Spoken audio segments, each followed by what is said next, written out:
Y'all,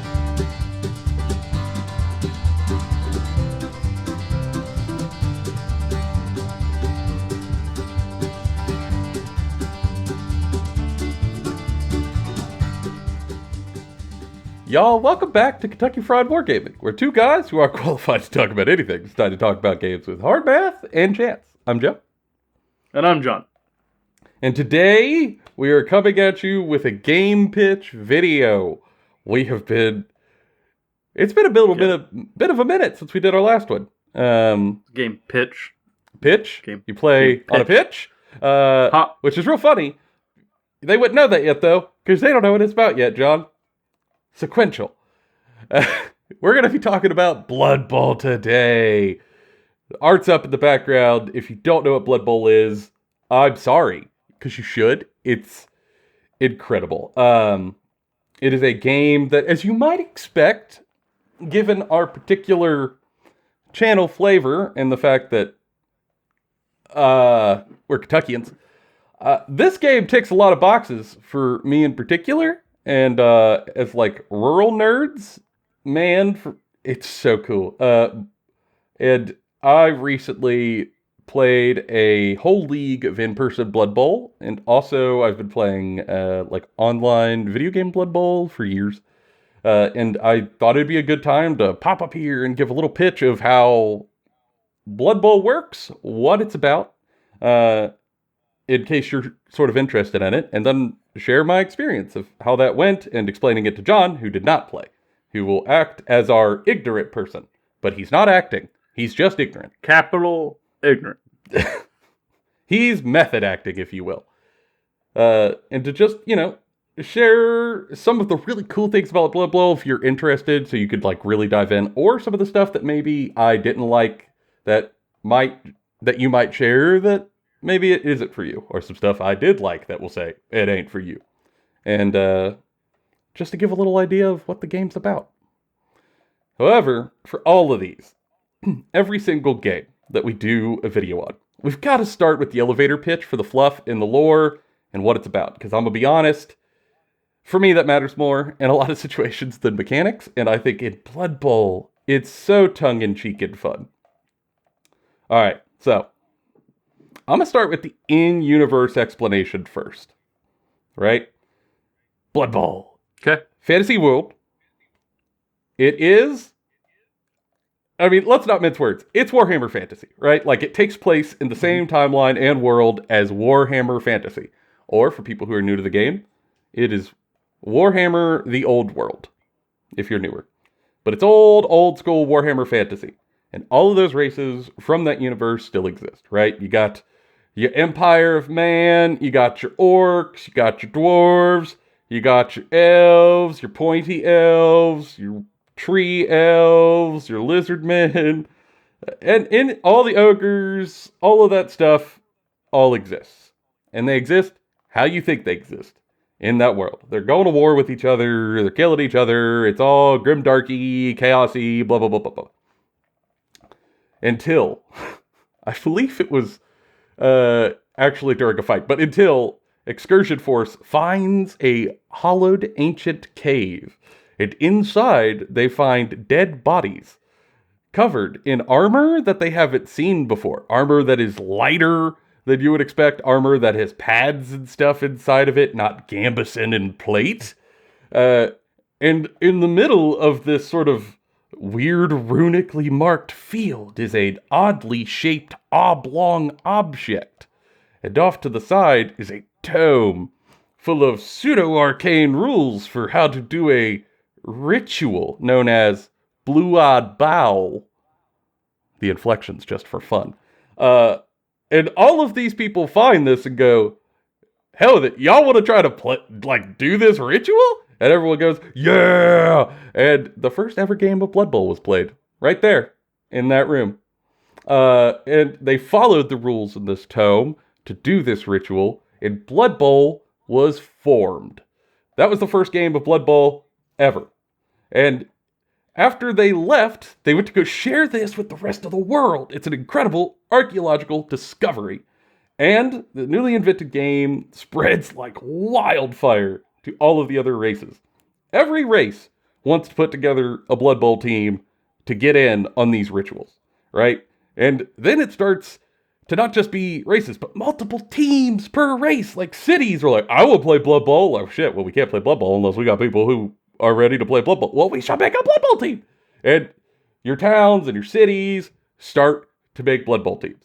But once you make Blood Bowl teams, you got to find other people to play Blood Bowl against. It's kind of a thing. It's a bit of a problem. So you got to go get together in groups at particular places. You're sending letters like, hey, I want to play Blood Bowl. Oh, well, the ogres have a team that they want to play Blood Bowl. Oh, let's meet up here in this area. We'll make a Blood Bowl pitch. So they show up, and two, they'll fight each other. But then other teams go, well, I want to play Blood Bowl too. Oh, well, what if all the teams start to go to one place? Wow, multiple teams at one place playing Blood Bowl in one stretch in like one weekend? Like maybe at a knockout tournament bracket style event? That's crazy. So multiple teams start to show up at one place, and when you get a bunch of Blood Bowl teams in one place, people are interested in watching the Blood Bowl, because Blood Bowl is violent and fun to watch. So a bunch of peasants and stuff are like, oh, well, I don't want to play Blood Bowl, but I want to watch Blood Bowl, and then they start building stands and shit to go watch it. And now you have spectators. It's become a spectator sport. Spectators are involved. Wow, there's probably money to be had there. We should really start to use this to all of these eyes on this game to get our products out there. You know, if I am selling a protein powder supplement in this old world and I want to sell Ogre Musk, my protein powder, I need to get Ogre Musk on the field in front of all these eyes. And then Ogre corpse starch. Yes, corpse starch. And sponsors start to happen. And before you know it, football as we know it appears in this world. Like American football, I must specify for international viewers. American gridiron football begins to exist in this fantasy world. And there are sponsors and color commentators, cheerleaders, coaches. A whole situation sparks up, and it spreads across the globe in all conflict. Well, all war ceases. It's gone. We have world peace in the old world, yes! Thanks to American football. American gridiron football. Because why would you want to do war when you could just play Blood Bowl about it? All war is Blood Bowl. All conflict is Blood Bowl.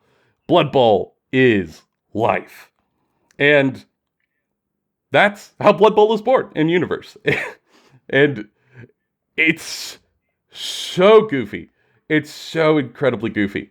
It is so tongue-in-cheek. It's wonderful. And now the out-of-universe origin is basically a bunch of British game designers heard the idea of fantasy football that, you know, we do over here in the States, and just went wild with this concept of what fantasy football would look like.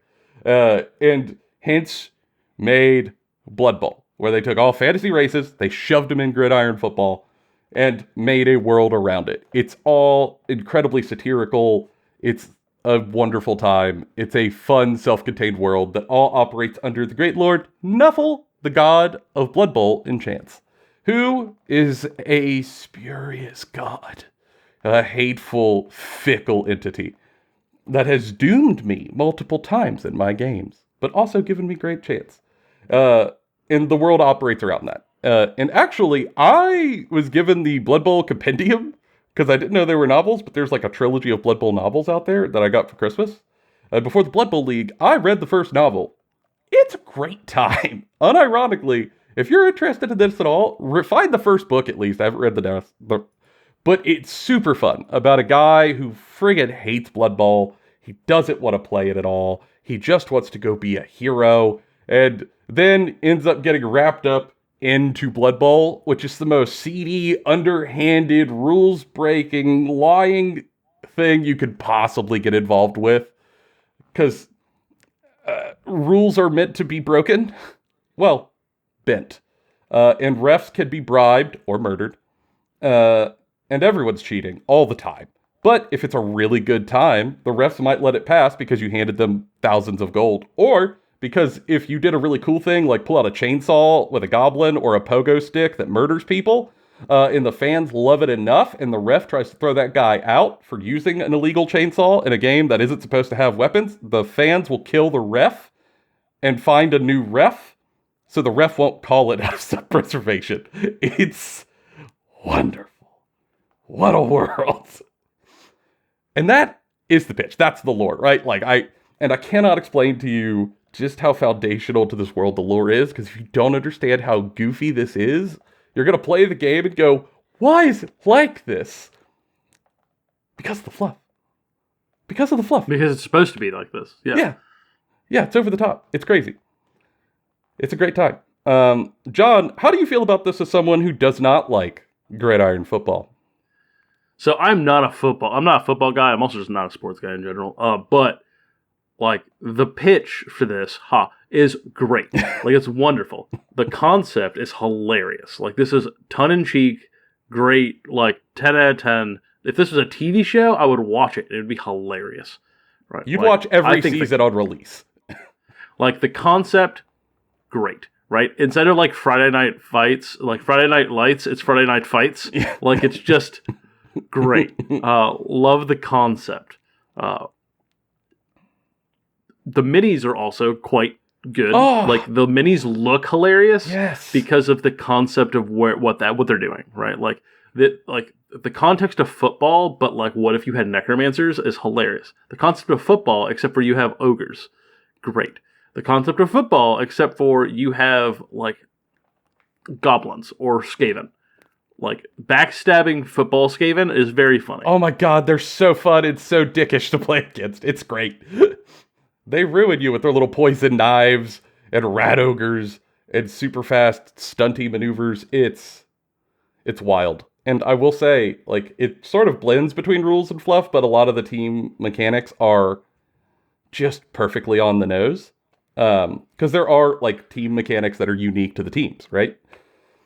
If you play orcs, it feels very different to if you play high elves, which feels very different to if you play goblins or gnomes or halflings. Or in my case, I played vampires. That was my team. I played vampires. And I know some of you who play Blood Bowl a lot go, oh my god, you played your first ever Blood Bowl league with vampires? Yes. It was a great time. It was as hard as you imagined. But for my team, like my whole team functions differently than everyone else because they all have a bespoke rule called Bloodlust. Because the whole team is set up around the idea that it is made up of two things and two things only. Human blood bags. Well, they call them human linemen, but they're basically blood bags that run around. They have really average normal stats. They do nothing stellar. They're cheap, and you could buy quite a few of them. And then a handful of vampires who are uber rock stars and do a ton of work with huge strength, huge agility, hypnotic gazes to ruin people's day, because vampires, or they're a Vargulf that's a massive wrecking ball with frenzy and claws and high armor and regen. So I get a couple of people who are super, super stellar, and then I have to sort of pad the roster with human linemen, but the whole team runs around the rule called Bloodlust, where anytime I go to activate a vampire, I have to roll a dice. And depending on the vampire, on a certain number or up, they fall prey to their hunger and lose their frigging minds. And I then either have to lose my whole rest of the turn and get a turnover as they frenzy in the middle of the field, or run over to a human lineman and bite them and injure my own players as they drain them like a Capri Sun in the middle of the field. It's nuts. It's nuts. If you're playing like an ogre team, you have to deal with the rule really stupid or bonehead, where you're just too dumb to figure out what you're supposed to be doing. Like trolls often have really stupid, where they have to roll a like 4-up or lose their activation because they don't know what to do. That gets increased to a 2-up though if there's someone next to them who also doesn't have that rule to shout orders at them and basically point at the troll of what to go do. Like the flavor to rules, it's really well done. Super well realized. And all of it is based on this fluff at its core. And I love that. I like that a lot. Truly, it's like one of the things that, it is the thing that drew me to this. Let's not say one of. It is the thing that drew me to this. In fact, I loved it so much. This is actually the first war game I ever played. Like, this is the one that got me into the hobby. Is Blood Bowl. Um, I grew up playing football. I grew up watching football, and also being a nerd. Where in Kentucky, like, one of those things that, like, it's hard to find places to sort of get into that. But this is a fun mishmash of things that are kind of disparate and are rare to see crossover ever in the Venn diagrams, and that is just really well realized here. But that's fluff. Now, on the table, what happens? And here I'll try to be a little more down to brass tacks. So, you and an opponent are both going to show up to the table, and both of you are taking the place of coaches for teams that are calling the shots to lead your whole team to victory against the other team. And before you get to the table, you create a roster of players with a preset amount of gold that you and your opponent agree on, or as part of a league. The gold is kind of like a stand-in for points. Let's say we're playing a game and John and I both agree, hey, bring 1 million gold, bring a 1 million gold team. Cool. And then we would go to our roster. I'll use my vampires as an example. Human linemen are 40,000 gold apiece. And then vampire runner, vampire thrower is like 110. So, like, you piece all of that together and you get a roster. You also can buy team upgrades with that money, like rerolls, to allow you to reroll really terrible outcome dice. And you gonna want some rerolls. Because the game is really, really swingy at times in a fun way. And all of those upgrades cost gold, and, you can buy all of that stuff you want up to your cap, and then you show up and pilot it around the table. It's pretty straightforward in that way, but there are some roster building pitfalls I could see from time to time, depending on how that works. Like, this is a thing for Jod that I think was kind of obtuse from the outside.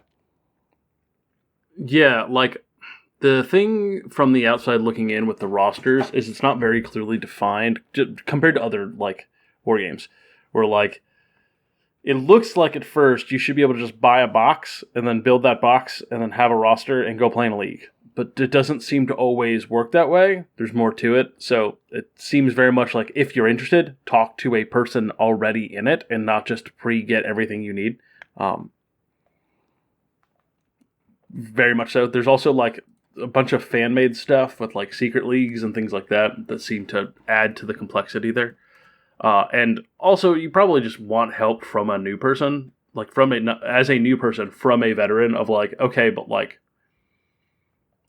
my starting roster is kind of important because I'm going to be in this league for 8 weeks. Very important. Can you help me? Because you could screw yourself over.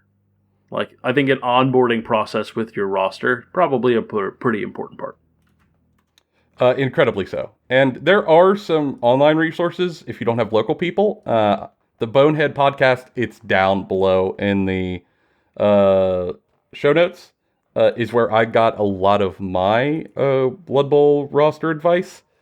Because it is a thing. If you're in a league especially, you can set yourself up for some really rough times. That's fair.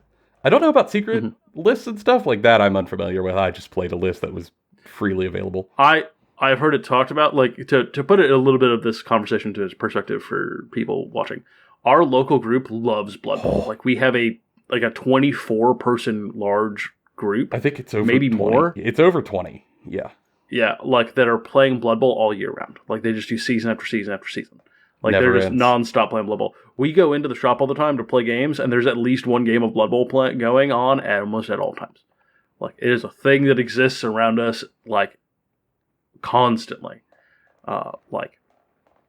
So we see a lot of it, and I've, like, talked to a lot of them about stuff. So, like, I've picked up some stuff, kind of like whenever you're, like, a job and you don't watch football or baseball, or anything like that, but everybody else in the office does, so they end up just talking to you about it anyways. So you have to learn a little bit of it so that you can have a conversation with the other people around you about what it is. That's how I am with Blood Bowl. I don't play Blood Bowl, but I know just enough that when someone's like, yeah, so I got this like really cool stunty like gnome thing I'm doing, and I'm like trying to like make this really weird thing work, and I can be like, oh, I know enough that I can listen to you talk about this.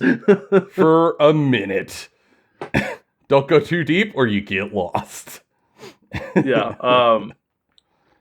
But yeah, like, so, like, Blood Bowl is, when I heard the pitch and I saw about this, I thought it was going to be ha-ha, hee-hee, sort of like joking fun time, like a step up from a board game. And it seems like there is way more depth than I could have possibly fathomed. Like, there is, like, I thought this would be like a 3-foot max depth pool, and it turns out this is like an Olympic swimming pool. Yes, we will get there. Yeah, and basically when you go to build your roster, you're looking at different positionals who have different abilities. Everything has stats, right? Stuff you would expect. To represent all their different characteristics. It's stuff that if you've played any war game or even like D&D, you will expect. Armor, strength, agility, all of that stuff. To show how strong you are, how tough you are, how nimble you are to let you do different stuff when you're playing the match. And pretty much anything you try to do on the pitch is largely going to tie back to one of these stats. And these stats are kind of what let you know what a player is meant to do, right? For example, if you have a guy who has an armor value of 10, or versus a guy who has an armor value 8, you know one guy's tougher than the other. If the guy with armor value 10 also has a strength of 4, and the other guy has a strength of 3, you realize, oh yeah, that other guy not only has tankier, but he's stronger. And it might tell you, oh, he's meant to get up in there. Versus, if the guy who has less armor and less strength has a high agility, like a 2-up agility, or a 2-up passing value to throw the ball, it starts to tell you, okay, this piece is sort of meant to hold the line and get stuck in and punch people. This piece is meant to throw that ball, get it up the field, get it to someone, that sort of deal. And it helps define roles for things within your roster. Very, very much so. And then all of that, like stats do a lot of it, but the other thing that really brings it all home is skills, which there are just a cornucopia of spread across the game. Stuff that lets you try to hurt people better with Mighty Blow to try to injure your opponent. Nimble, which lets you try to dodge better. Block, which lets you hold the line better. Strip Ball, which lets you steal the ball better. Dirty Player, which lets you foul enemy players better. Like, there's no joke. Over 30 skills in this game, I think. All of them have some like really niche use and interactions, and all of those can go on players. Some players have skills baseline, some players do not, but oftentimes the stats plus the skills really come together to tell you exactly what a player's job is. So kind of like Necromunda in that way. Yeah, very much so. So if you see someone who has like a really great passing score and a really great agility, and they've got the throw special skill that lets you reroll passing checks, it tells you, oh crap, that's my quarterback. Like, he's meant to throw stuff. Okay, very cool. Love it. Awesome. Whereas if that big beefy guy with the 10-up armor save at a strength 4 or a strength 5 has stuff like Mighty Blow or Claw or Frenzy, oh my god, that's my murder machine. That's a missile. And he's meant to get up in there and start really killing people. So there's a lot of strategic depth, even just like in how these things go together and how you build your team. And then, you both have your team, you come to the table and you roll off to see who's going to kick off the ball, who's going to receive the ball, just like in American gridiron football. And then you guys set up on the line. The person who is kicking off the ball sets up first. The receiving team then gets to counter deploy them basically on the line. The ball lands somewhere and bounces about all wacky, wild style, and game begins. And then for that game, if you received the ball, you are trying to get that ball, pick it up, and run it up the field into the opponent's end zone.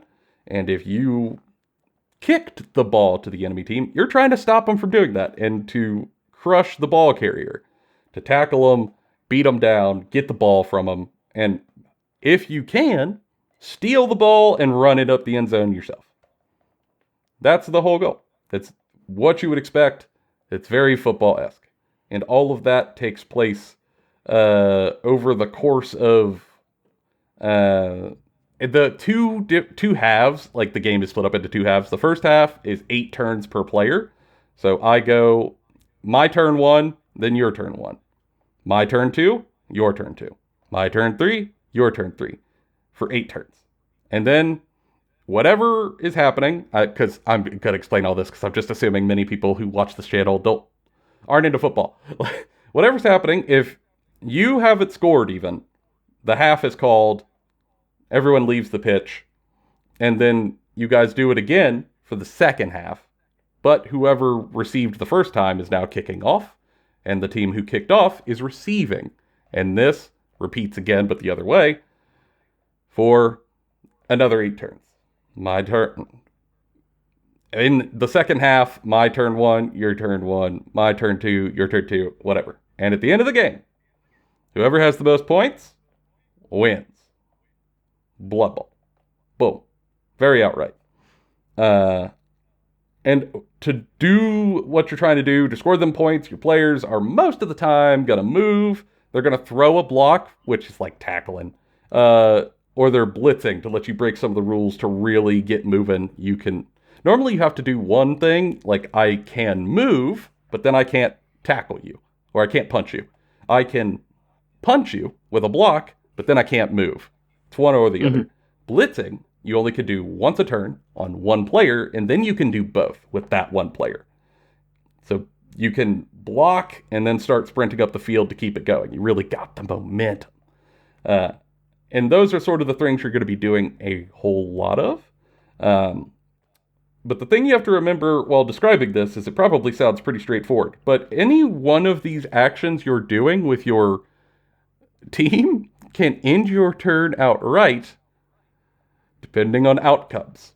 Because Blood Bowl is a swingy game in which if you go to throw a block, you have to roll some dice. And we can put the outcomes on the screen up above, but the outcomes are basically this. On the best, you tackle them, you knock them down. That's called POW. You POW them, they're thrown back a square, and you get to try to injure them. The other is defender stumbles. That's a POW unless they have a particular skill, in which case, you don't outright POW them down, you don't outright uppercut them, but they're dexterous. Well, they're not dexterous and they stumble. If they have the special skill, this is no longer a POW. You're just pushing them. Other outcome is a push. You don't down them and injure them, but you get to shove them around. Another is both of you go down. Defender and attacker both get hit. And both of you fall over on the ground to get to try to injure each other. It's like a simultaneous punch to the face. Both fall down. Or defender down. Attacker down. Where you tried to attack someone and end up losing. You got rocked. Yes! They absolutely beat you off the line, and you are slobber knocked and thrown to the ground. And any of these, should you duff it up, and should you go down, it's a turnover. You lose the whole rest of your turn. All your guys who didn't activate, too bad. Turnover. And so it reduces the back and forth significantly if when an 8-round half in a total of 32 turns in a game could just go really quick. Yeah. If there's a lot of turnovers. If you throw your first block and get double skulls, whoo, turnover. And if you re-roll those with a team re-roll into another set of double skulls, ooh, it's painful. Uh-oh. Turnover. It was the fastest turn of your life. It's a shame. Now, that is something that can be mitigated, right? How likely the outcome is largely determined by stats. It's not totally random. When you go to do something, your stat makes it more likely. that you could accomplish it. For example, just picking up the ball is a roll. You got to roll a d6. And your agility stat is what tells you how likely that character is to pick up the ball. If you don't hit that number, or better, they have butterfingers, they drop the ball. And that's a turnover. So you might get the ball kicked to you, try to pick it up, and whoop, whoop, whoop, whoop. Ball falls, turn over. Some players have really high agility. For example, my vampires have 2 ups. They're great at picking up the ball. I only fail on a 1. Other players have an agility of 5. They need a 5 up to pick up the ball. So you really got to be careful on who's trying that action to make it more likely. Or Feels like the Necromunda trying to open up a door situation. yes, Like, yes, I'm dumb as an entire sack of rocks. I do not understand how to work this door. yeah. It's just like what do I do with my hands? What do I do with my hands to pick up the ball? What do I do with my hands? What do I do with the... God, Necromunda, one of my Goliath tried to open a crate for 4 turns straight and just, oh no, it's childproof. Couldn't do it. Game ended, he still didn't do it. But yeah, in here in Bloodbowl, you can either try to have someone get over there to do it who has a higher chance, or if you know that no one can do it who's very likely to do it, you try to do that last. You put your least likely outcome actions at the end of your turn when you can. Same thing for when you're gonna go punch someone, right? You're gonna get in a punch up, you're gonna throw a block, you're gonna fist fight another player. If your strength is higher than your opponent's strength, you get 2 of those dice for blocks, right? And you pick the one you want. So you get 2 bites at the apple. You get 2 dice to throw to try to not get a bad outcome dice. If your strength is double theirs plus 1, you get 3 dice to try to not get a bad outcome. Even better. And this is the same the other way, though. If your strength is lower than theirs, it's 2 dice, but they pick. We call that 2 dice uphill. It's... Then He's always taking 2 dice uphill. Sometimes you gotta, man. Like, you never want to, but sometimes you gotta. I see that Blade reference. Artisanal Blade joke. I get that. I see that small badge artisanal Blade joke. And so, obviously, there are things you can do to mitigate this. You want to have your strong guys go against people that they are stronger than to try to make this more likely. A lot of this game is just how do you mitigate risk? Because it's there. The risk is Blood Bowl is inherent. It's unavoidable, and that's part of the charm. So you're saying this is not a good game for someone who's extremely risk adverse? Oh my god, no. It'd be a nightmare game. Oh my lord. Like, I can't do anything guaranteed? No, you cannot. No, not in my experience. Nay, double nay. But you can do things to help mitigate it. You can and should go out of your way to try to make it less painful for you if things go badly. But you can never make it go away. It's a lot of strategy around trying to do that. And some of that is sequencing. Some of that, though, is just positioning on the pitch. For example, if you're going to go tackle someone, you can double team an opponent. And when you go to throw a block against an opponent, much like in real gridiron football, sometimes you're putting 2 attackers on 1 blocker. So you're both trying to take them down. When that happens, for every player that's around them, you get +1 to your strength for the block. So if we're equally matched, a strength 3 lineman versus a strength 3 lineman going against each other, it's a 1 die. If I bring in another lineman to help, now we're strength 4, you're strength 3, we get 2 die. Boom. Strategy. However, to get the bonus, these guys have to be what's called unmarked. Meaning, if I'm currently getting strength bonuses because I'm double teaming your 1 guy, and you bring over one of your other linemen to tag guy number 2, now it's not double teaming. No bonuses. We're back to 1 dice. And this whole thing becomes a scrum of +1s and -1 math strategy. Holy good God. I underestimated just how much that would add to the game of trying to get your bonuses and shove people around and mitigate risk and try to win in that punch-up game. But it's huge. It's so cool. It's so deep. It's so rewarding. But it's impressive and staggering.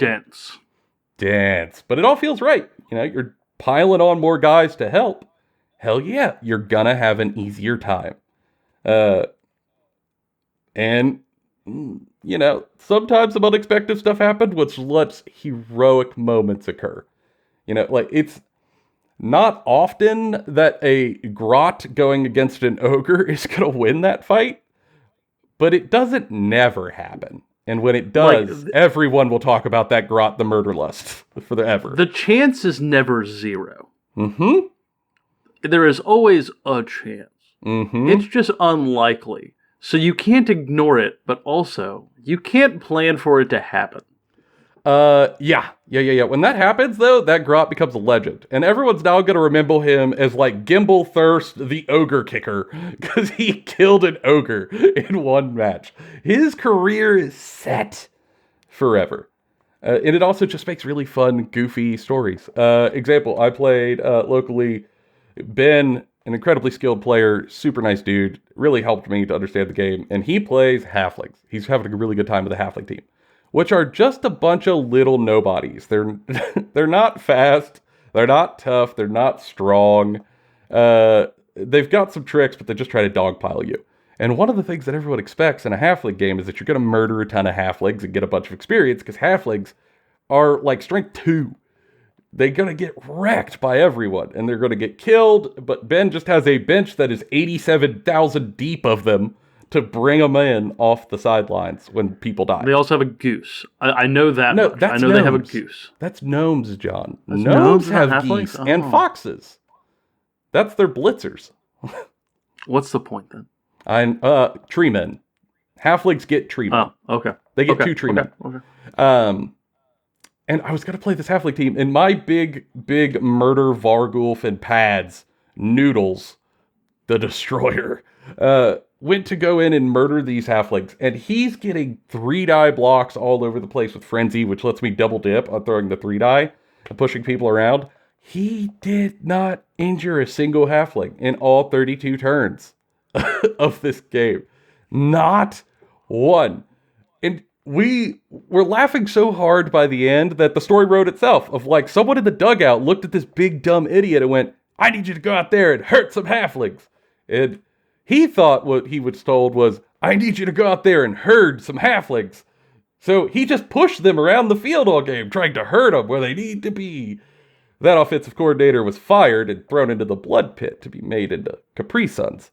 And now we have a new offensive coordinator. And next game, he's going to be back on the aggression. And he killed someone right out the gate in the next game. New offensive coordinator doing a great job.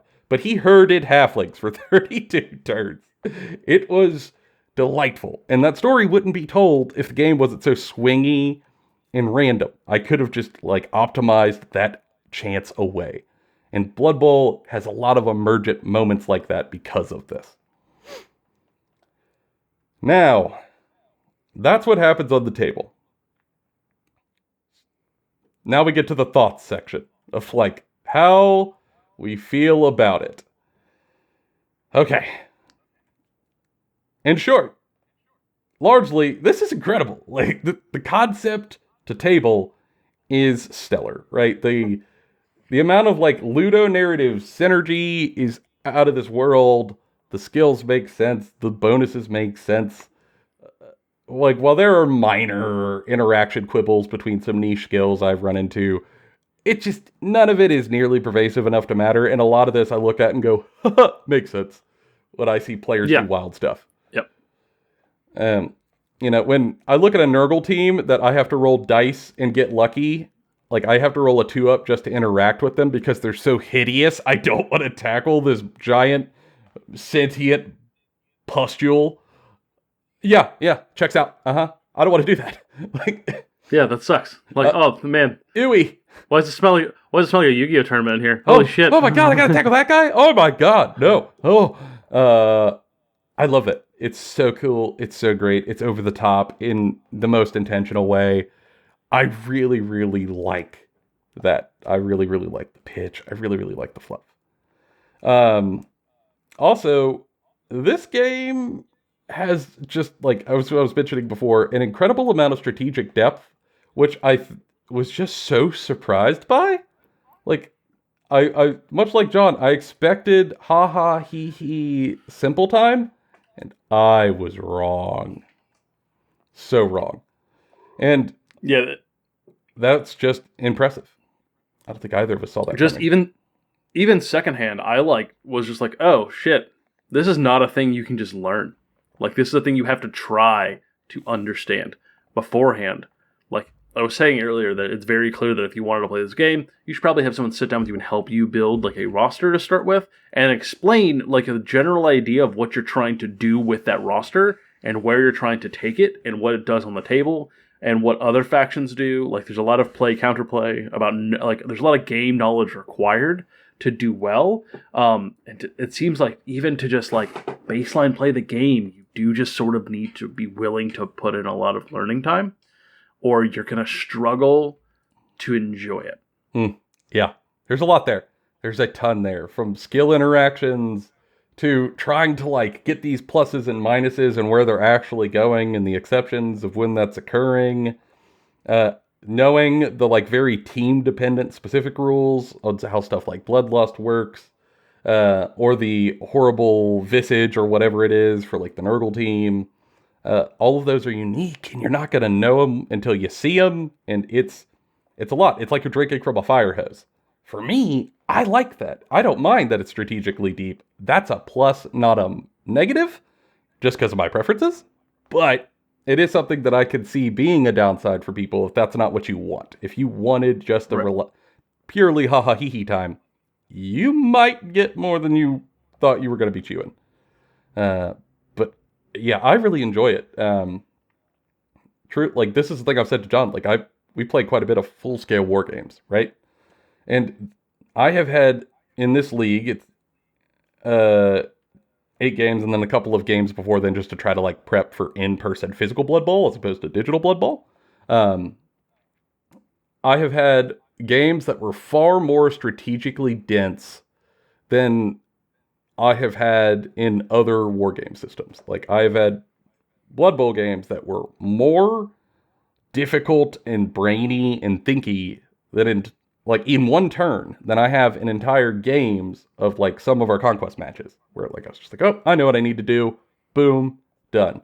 Just because you're activating your whole team at once and everyone's movement stacks on another, and you gotta not just do that in sequence, but also how do I do that to mitigate risk? Which matters more? What are the player skills? Who could do what? Who's tied up? Ba ba ba ba ba. It's a whole thing. Uh, and I think that's wonderful, but you got to be careful depending on what you want. Uh, I also think that having played it in a league format and having heard people talk about the tournaments they're going to, because surprisingly, some of the better players in the country are around here. And they've talked about a lot of the events they go to or the events they run. Here, shout out to Cabbage Cup, which just actually happened. But I actually think that this game is stellar in league format, and I had a really good league experience with it. Because obviously you're throwing all these blocks and stuff, you're trying to tackle people, and not just to get the ball up the field, but to try to hurt enemy players, because when your players hurt an enemy player, they gain experience points. And you can spend those experience points over the course of a league to upgrade that player. And they could then get skills and stat upgrades, the whole 9 yards. Also, your players can get injured and give them negatives for the rest of the league, or die outright and put your team on the black foot. Like, stories start to emerge from that, and that's very unique to Blood Bowl. Well, I won't say very unique to Blood Bowl. I've also felt this in Necromunda, but I just think like this has felt very, very tuned in for a league. And Yeah, like I it seems like like that a lot. it was designed league first. Like it was designed for league play, not league was made for it after the fact. Yes, very much. You do, like, What, if your thrower throws the ball to someone successfully, that's star player points, or that's experience points. A player scores a touchdown, star player points. A player causes an injury, star player points. At the end of the game, you get an MVP that's randomly assigned, they get bonus star player points. And all of this starts to accumulate as you then buy skills and stuff. And you start to get personality into your figures, which is it's interesting so because cool. there's just not a lot of that around. Like that is an increasingly rare concept in wargaming. Like a lot of indie games do it, yeah, but like the main flagship companies don't do a whole lot of this. A lot of it's pickup games, so like still having some of this around is really cool. Yeah, yeah. It has a very unique flavor that I thought was very fun. I really liked tracking all of that individually to my players and my dudes, so that I could see how they would all develop uniquely. And in our group, apparently there are some players that have become legendary, and you could hire them as star players for other games, which is awesome. That's just like players from older leagues that were so stellar, they were allowed to be monumentalized. I'm going to say that's a word, uh, as star players forever. They got to It's retire. hysterical. That is hysterical. It's so good because everyone knows that, Brenda the Rat Smasher is an incredible ogre lineman, and now you can pay points from someone's old player to hire Brenda onto your team for a game. Peak vibes. Yeah, truly peak vibes, which is where I get to a thing of. For me, I find the Blood Bowl experience is far more vibe dependent than some of the other games I have played. Um, and I feel like I have to unpack it just a touch. That, like, in every game, there is a vibe, right? It's unavoidable. There's no game you can play that doesn't have one. There is one. 40k has a unique vibe. Age of Sigmar has a unique vibe. Conquest has a unique vibe. Infinity has a unique vibe. But I think for some games, the vibe matters more, and for some, it's less foundational to the on-the-tabletop gameplay experience, right? It's less strictly tied to the narrative in some systems. They lean more mechanical, less fluffy. And that's fine. There's no right or wrong way to do it. But in Blood Bowl, the vibe is foundational to this game, I think. I think a lot of what makes the wacky randomness not feel spiteful is one, that you and your opponents are going to have to deal with it. And two, that it's so built into the fluff and the feeling of the setting and the feeling of the game and the feeling of the rules and the satire of it all that the vibe is key. And also, because I'm going to guess that much like for me, much of what draws people to try Blood Bowl is the vibe of seeing the art of an orc in football pads tackling a human in football pads. Right? Like, you picture it in your mind and you go, oh, ayo! And That's probably like 3 dice rolls and like 2 sentences, and we get to go, hell yeah! Yeah. Uh-huh.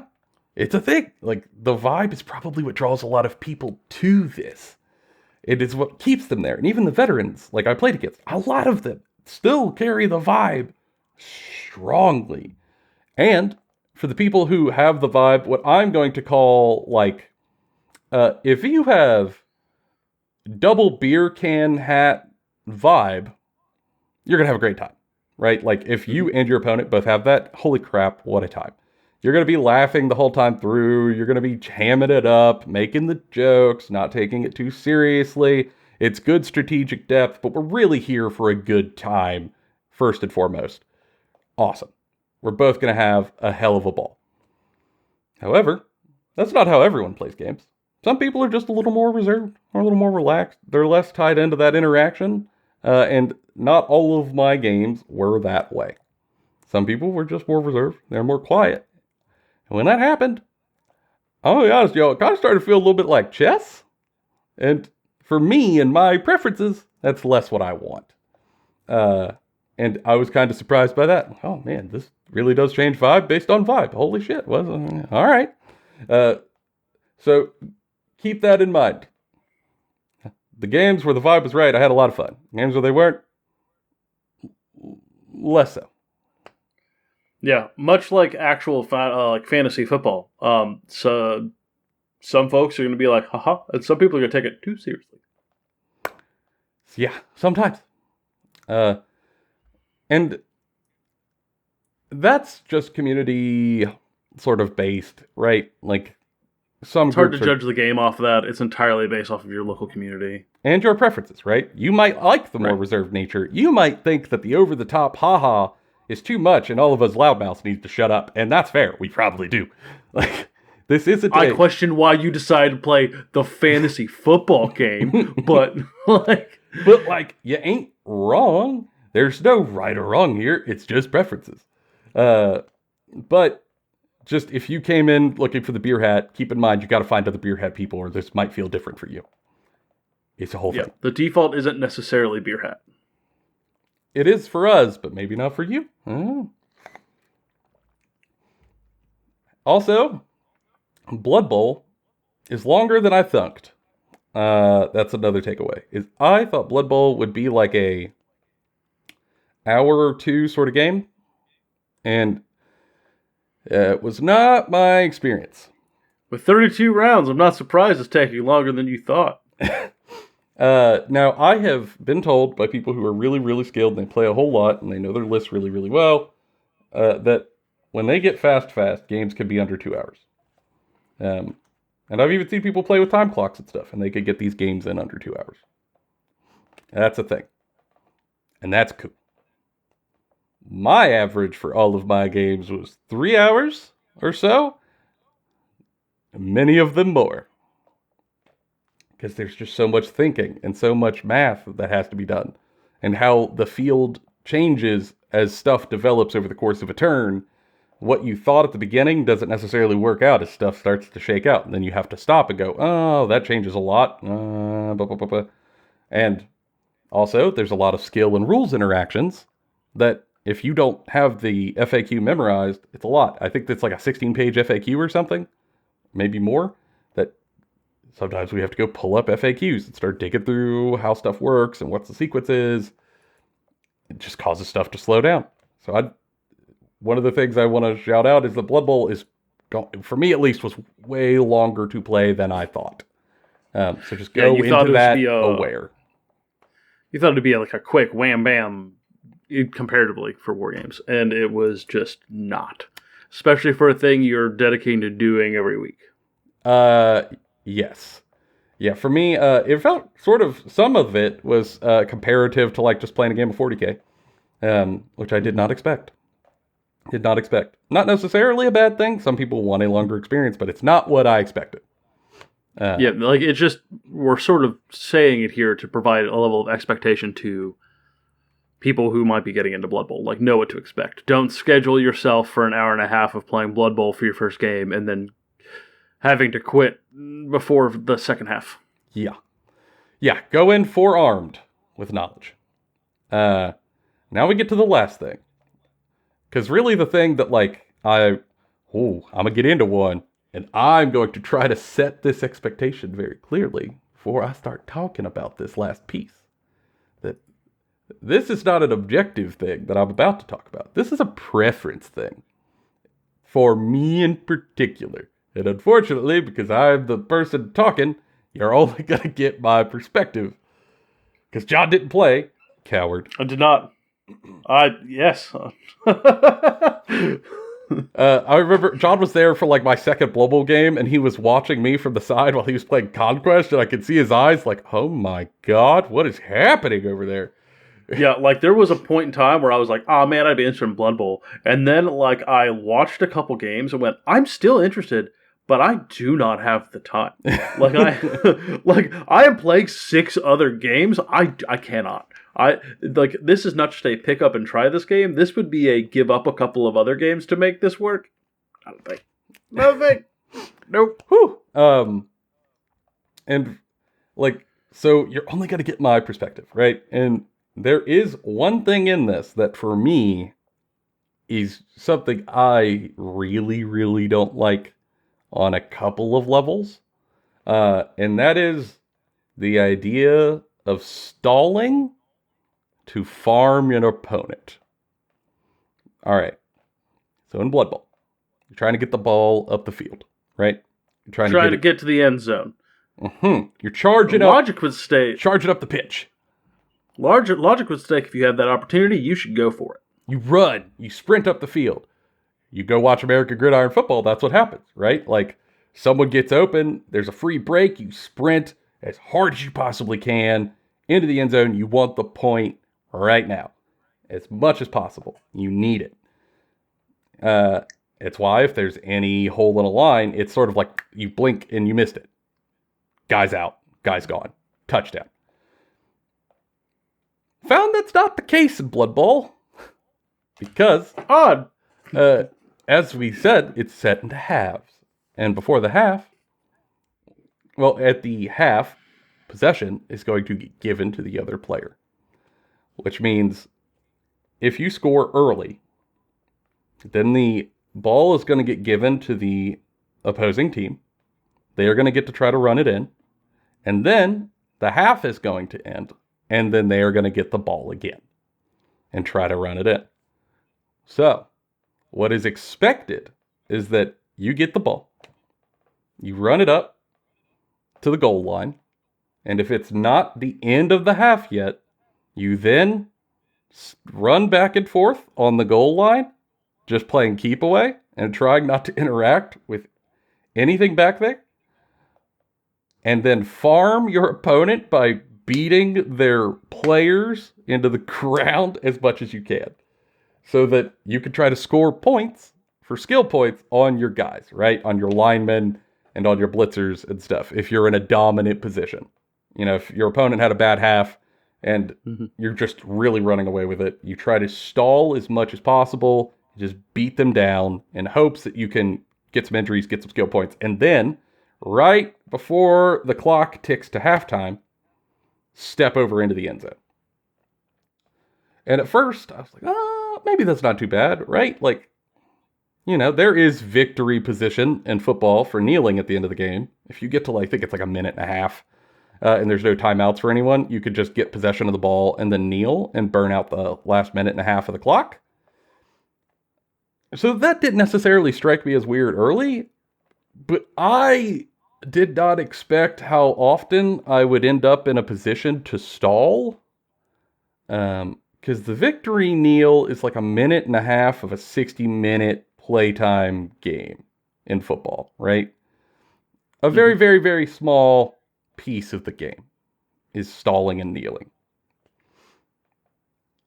In many of my games, I had the ability to stall for almost 50% of a half. Multiple times. It's like a quarter of the game. In one game, I had the opportunity to stall for more than 50% of the first half. It was against a player who was even newer than me. It was, I think, his second game, maybe third. And he had he had to kick the ball to me. I picked it up. And then he had a cataclysmically bad off the line turn. And I was able to just blow his whole team apart, threw one of his big guys off into the injury box, and there was just nothing he could do. He's playing rats. And he was doing his absolute best. It just wasn't working out. And I had the opportunity to then stall on my turn 3, 4, 5, 6, 7, and 8. And just pound him the entire time. And then he got the ball in the second half. Had a rough time getting off the line. I got it again. I stole it from him. And then had the opportunity to stall from turn 4 onward in the second half. That would mean total, I would be stalling for over half of the game. I really dislike that. I really dislike that. One, it feels weird, fluff-wise, like the narrative just does not work in my head. But that's secondary to the fact that this takes forever. It's a long game. I shouldn't say forever. This is a long game. And you're telling me for half of that time, I'm going to be looking at a person and then going, sorry, dude, as I hold you hostage and beat you to death slowly? In that case, against a new player, just like puppy kicking? Like, no. So I ran the ball in. Like, stall, no. I just ran it in. And we played the game. We had a good time. He got possession. Stuff started to go a little better. So I just said to hell with it. And, he got possession, did the thing. We ran it through. It was a good game. He ended up even getting a touchdown at the end. So it was like 2-1 rather than 2-0. Rats are tricksy. Did a good job.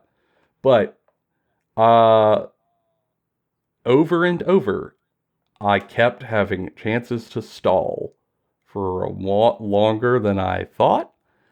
And I'm really not a fan of that. Especially when that is farming an opponent. Like another human who had to take time out of their day to come to the shop. They had to drive up, and it's probably inconvenient for them. They got a family, they got work, and we're there to have a good time, and now I'm here to farm you like a World of Warcraft NPC mob for XP for 3 hours. I ain't about that. Yeah, and this is clearly another thing that you could just not do in your group. If everyone's chill and doesn't do this, awesome. But the fact that it exists probably should come with a little bit of a warning. Because, again, I am an outside perspective here, right? I'm a guy who hasn't played Blood Bowl. And I was a guy who sat and watched, Blood Bowl sort of not be the expectation I thought from the outside. I was like, wow, that seems like a whole lot to learn and do. And yeah, there's a whole lot more to it than I initially thought. And then hearing this made me kind of go, hold up now. I could have a high learning curve in a game longer than I thought. And then also could run into an opponent who would do kind of crappy things and waste a bunch of my time. I could be spending playing any of the other games I have, or painting models or doing something. That sucks. And it's not like how in other League games where that's just a part of it and it might happen and there's mechanics to reduce that, like bottle checks in Necromunda and things like that. This seems to be the thing your opponent can just go, yeah, for 3 hours, that you're getting nothing done here and this is over, but you're going to deal with it. Well, I think for me it isn't just that it can happen, right? That's a thing that there are things you could do that can make a weird time for other people in almost every game we've ever played. I think for me, the thing that really sort of locked in how this might not be for me is I went to some seasoned players in the group, some vets who have played multiple leagues and have been playing for a long time. They're very skilled. They've got a lot of experience, and just sort of talked them through in the shop talk of hey, how'd your game go? Oh, well, this happened, blah, blah, blah, blah. So I ran it in, and blah, blah, blah, blah. And they explained that no. It's everyone expects you to stall. It's foundational. There are some teams who can't get XP unless they stall. You've got, if you're a bashy team, you have to stall to be able to get star player points at all, because they're not going to get ball handling points. It's core to the game to really, try to beat people down and really grind them out. And I get it. And obviously, there's a thriving fan base for this game. So there are other people who like it, and that's fine. And it isn't even wrong to have that as a core thing that you're supposed to do in a league. I get it. It's a decision. But it's just not one that's for me. And there's a whole lot of great that I had in my Blood Bowl experience and played, and it was so cool. But, unfortunately, I just think for me, this crosses a line that I don't want to cross. To just, keep beating an opponent when it's just not a good time for anyone involved. We're here to have fun primarily. And I think this sort of makes me feel like I'm trapped even if neither of us are having fun. Whereas in Necromunda, bottle checks can happen, right? That's another swingy game I would compare it to. You could just, off the rip, get obliterated in Necromunda, lose outright. Terrible, terrible game. Terrible, terrible time. Your goose is thoroughly cooked. But in Necromunda, you can bottle.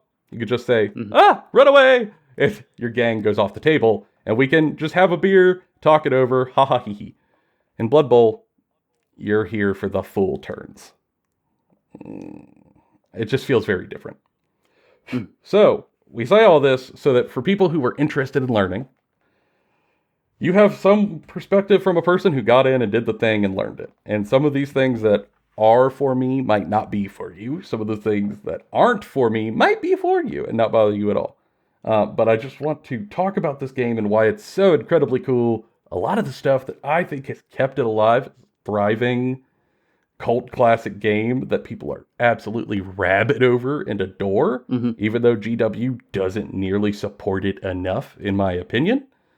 But also the reasons why I don't think it's for me, and why you probably won't see it talked about a lot more on this channel. Yeah, and like I think just as a point, like whenever we talk about any game, good or bad, just being very honest about what it is, what it does, and so you can make your own decision, right? Like, we do not make money from these games companies. They don't send us stuff, right? Like, we're buying these books ourselves, we're buying these models ourselves, we're playing these games ourselves, like, we're doing all of that. And we're telling you about the games, we're talking about the games, because we want to be honest with you so that you can decide what you want to play and what you don't want to play. So, I mean, how many times have we played a game where we're like, well, this wasn't what I expected at all. I wish somebody would have told me, because we watched a bunch of videos and all the videos told us it was one thing and it wasn't. Like, we've had that experience, and we don't want to provide that experience to you. We're not trying to shit on it and tell you that it's bad, and if you like it, you're a bad person. If you like this and this game's great for you and it's your jam, enjoy it. There's so much good here. If it's for you and you're having a fun time, keep playing it. It's just, we don't want people to go in blind. Yes. So that we could get people in touch with what they want to be doing. So their money is spent well, especially now. It's a thing. But y'all, Blood Bowl's fun. Truly. Like, there's a lot to like. I had a baller time with a lot of these games. I will never forget Noodles herding halflings. Holy God. It was statistically incredible. And it was a great time. And the vibe is on point, and I will probably even play digital Blood Bowl, or maybe even one-off Blood Bowl. Like, I go to a tournament where it's one-off and we play games for a whole day. Sure, maybe. But maybe League is not for me. But if y'all like this, and you have other games you want us to look at, as always, leave them below. We do keep a little list of them. We appreciate you. Please don't grill me too much over my preferences. I'm just a man with likes and dislikes. Just fight him. Fight him in the comments. Be unrelenting. Be mean to this man. No! Be cruel to him. Like, no! He is constantly telling you to come fight me. And I'm saying, come fight this man in the comments. No, but for real, like, if you have other stuff you want us to talk about, don't worry. We're still going to talk about Conquest and Infinity and Necromunda and all this other stuff too. We just got a lot going on, and as I'm sure you all know, there's a bunch of stuff going on in the world, and War Barbies are great. Oh my God, I talked about Blood Bowl for over an hour. Yeah. I apologize in hindsight. Y'all, we appreciate you. For now, that's been all of our opinions and more. Bona fide Kentucky Fried. See y'all on the next one. See ya.